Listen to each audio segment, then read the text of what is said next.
बंगाल के बीरभूम जिले में भयावह हिंसा के कारण विपक्ष के निशाने पर आई तृणमूल कांग्रेस के नेता इस घटना से कितने चिंतित है, इसका पता इस दल के सांसदों की गृह मंत्री अमित शाह से की गई उस मुलाकात से चलता है, जिसमें उन्होंने राज्यपाल जगदीप धनखड़ को हटाने की मांग की। क्या यह विचित्र नहीं कि जब उन्हें बंगाल की बदहाली पर ध्यान देना चाहिए था, तब उन्होंने राज्यपाल पर निशाना साधना बेहतर समझा। राज्यपाल को हटाने की मांग पहली बार नहीं की गई। राज्यपाल बंगाल की बदहाल कानून एवं व्यवस्था और खासकर वहां राजनीतिक हिंसा की न थमने वाली घटनाओं पर जब भी कुछ कहते हैं, तृणमूल कांग्रेस के नेता उन पर हमलावर हो जाते हैं। कई बार तो खुद मुख्यमंत्री ममता बनर्जी भी उन्हें खरी खोटी सुना चुकी है। वह उन्हें सार्वजनिक तौर पर अपमानित भी कर चुकी है। इसके साथ ही वह जब तब संघीय ढांचे की बात भी करती रहती है। बीरभूम में तृणमूल कांग्रेस के एक नेता की हत्या के बाद इसी दल के विरोधी माने जाने वाले लोगों को जिस तरह जिंदा जलाकर मार दिया गया, उससे सारा देश दहल गया।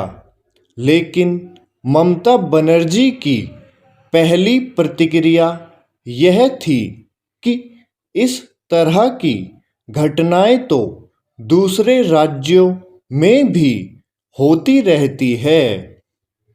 इसके अलावा उन्होंने यह भी कहा कि बीरभूम की घटना के पीछे बंगाल सरकार को बदनाम करने की साजिश नजर आती है। यह रवैया यदि कुछ कहता है तो यही कि कानून एवं व्यवस्था को ठीक करना ममता सरकार की प्राथमिकता नहीं। वास्तव में यही कारण है कि बंगाल की गिनती उन प्रदेशों में होने लगी है जहां कानून एवं व्यवस्था की हालत राष्ट्रीय चिंता का विषय बन गई है। इसकी एक बड़ी वजह हिंसा और अवैध गतिविधियों में लिप्त तत्वों को दिया जाने वाला राजनीतिक संरक्षण है। इसी कारण बंगाल पुलिस भी या तो कानून एवं व्यवस्था को चुनौती देने वालों के समक्ष असहाय दिखती है या फिर उनकी गतिविधियों के आगे मूकदर्शक बनी रहती है। इसी कारण विधानसभा चुनावों के बाद वहां भीषण हिंसा हुई थी। वास्तव में बंगाल में राजनीतिक हिंसा का सिलसिला कभी थमता नहीं।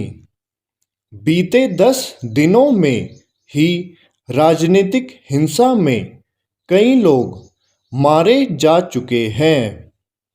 बंगाल में चुनावों के दौरान और उसके बाद हिंसा ने एक परंपरा का सा रूप ले लिया है।